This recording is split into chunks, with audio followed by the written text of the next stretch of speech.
This is a video I thought I already made, but I guess I just put it in my to make folder and forgot about it. War Rock, Yu-Gi-Oh's premier rock warrior archetype. It's battle archetype. It's all about going to combat, beating your opponent until they stop moving. Well, let's go over the monsters. Our monsters are broken up into like the high level, the middle level, and the low level monster.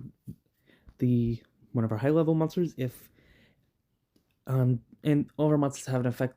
If the Earth Warrior battles, you can activate a specific effect. This one makes so it can attack directly, and all Earth Warriors gain 200 attack until the end of your opponent's turn. And when a card you control, when this card is in your hand or graveyard, when a Earth Warrior is destroyed by battle, specifically by battle, you can special summon it in your hand but banish it when it leaves the field. You can only use each effect once per turn. Alright, next. My favorite of all of them. I want to say the main boss of the deck, and a card that I've definitely thought about what would happen if you turn into a D&D monster or player or something. Cannot be destroyed by your opponent's card effects. Amazing way to start a card.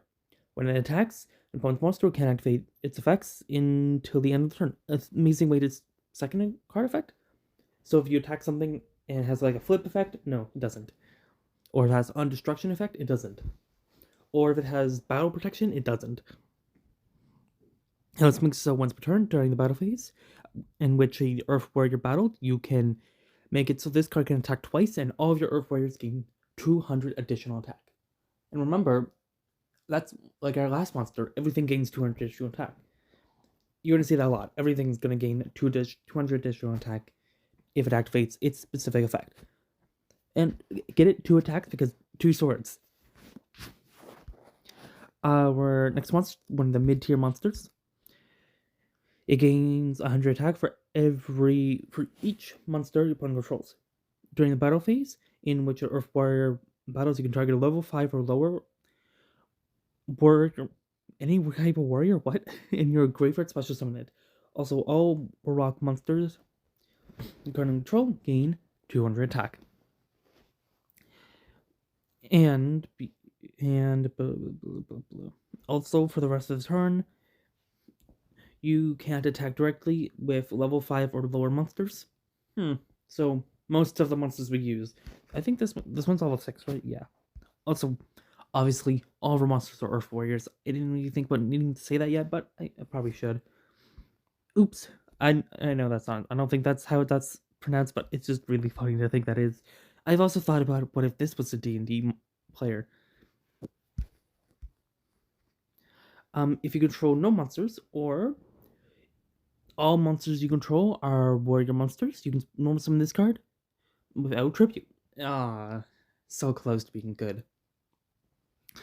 Now, getting a way to summon a monster easier is always fun, but it's a less tribute kind of easy summon. If your Earth Warrior monster battles, after damage calculation, you can send one Earth Warrior monster from your deck to your graveyard, except a copy of itself. Then all Warlock monsters you currently control can 200 attack until the end of your opponent's turn. And next up, if you control no monsters or blah blah blah blah, it can use for one less tribute. Because it's a level 5? Yes. If you're... Sorry about that. If if Earth Warrior battles during damage calculation, you can send one spell tracker your opponent controls to and destroy it, and all your Earth Warriors gain 200 attack. Now, time for our low levels.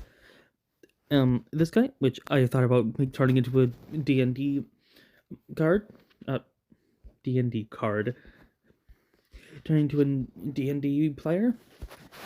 You can turn all of them into players. I've thought about it before. If a Earth Warrior monster is normal summoned to your field, you can special summon this card from your hand. Sorry about that. It has another effect where if this card is sent from the monster zone to the graveyard by card effect, by your opponent's card effect, gross, you can special summon one level 5 or higher warlock monster from your hand or deck. Not bad. So as long as it's not destroyed by battle, you can just get a new monster. And last whip for monsters? Nope, second last. If your Earth Warrior monster battles an opponent's monster, you can pay 800 luck points to give that monster 800 attack until the end of the turn. If this card is sent from the monster zone to the graveyard by your opponent's card effect, you can special summon one level 5 or higher warlock from your deck or hand. And guess what? This one also, if it's destroyed and sent to the graveyard by your opponent's card effect, you can special summon a level 5 or higher warlock from your hand or deck. It also makes so if your Earth Warrior monster battles during damage calculation, you can send one Warlock card from your deck to your hand, except a copy of Self, and then all Warlocks you can control gain 200 attack till the end of your opponent's turn. Sorry about that again. Alright, time for our spells. Quick play spell. This one makes it so it has two different effects. You must control Warlock to activate its effect when an opponent's monster I don't know, my Yu-Gi-Oh reading isn't working right now. 1 second. When a monster your opponent controls activates its effect, negate its effect. Okay, there we go. During the battle phase, so if you're at the battle phase, you can do this instead of its first effect.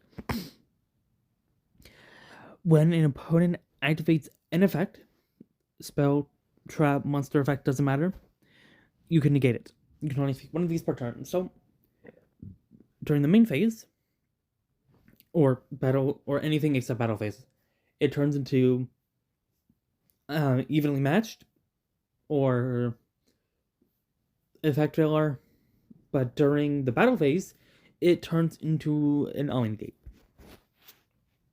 Next card is Warlock Split, one of those. It's also a quick play spell card. You activate the effect depending on the phase again, and you must control a Warlock. During the battle phase, never mind. Target a Warlock monster in the graveyard. And if you one of these effects, special summon that target in attack position. But for the first turn, its effects negated. Also, it can attack right, but if it goes in defense, the first time it would be destroyed, it's not. You can activate one of these per turn. And our next card is a continuous? Yes. You can only control one of these. When this card is activated, place 3 counters on it. When a Warlock monster destroys an opponent's monster by battle and sends it to the graveyard, you can remove 1 counter from this card, and if you do, draw 1 card. If the last counter is removed from this card, send it to the graveyard. So, it can be a draw 3, effectively. I think that rhymed. Next card, continuous. While your opponent controls a special summon monster and you control level 7 or higher Warlock monster, during the main phase 1, neither player can activate monster effects. Doesn't matter because all your effects work in the, say it with me, battle phase. During your main phase, you can send 1 Warlock spell trap directly from your deck, and you can set, Also, you can't special summon monsters for the rest of the turn, except warrior monsters, which doesn't matter because we're all warriors. And Mountain, which is the last spell. Yep. It's a field spell card. This card is activated, you can add 1 Warlock monster from your deck to your hand at the start of the battle phase. If you control no monsters, or if all monsters you control are warriors, you can special summon 1 Warlock monster from your hand with a different name from the ones you control. If a Warlock monster you control would be destroyed by battle, you can send this to the graveyard instead. And you can only activate 1 Warlock Mountain per turn. You can use all of its effects, but only activate 1 of them per turn. And now time for a normal trap card. During the battle phase, if your opponent controls more monsters than you do, special summon one Warlock monster from your deck, and if you do,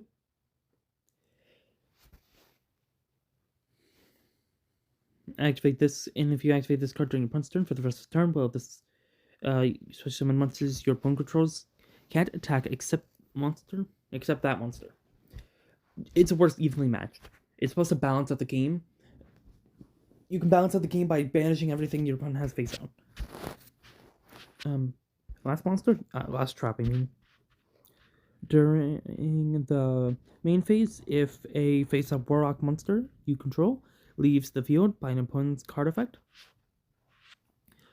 destroy up to 2 cards your opponent controls. Alright, and that's the deck. A deck all about battling, making sure you stay in the battle phase, penalizing your opponent for not being in the battle phase. Oh, and what is it? I think a Terminal World, the continuous spell card, if you throw in the deck, you can make your opponent skip their main phase too. And there's...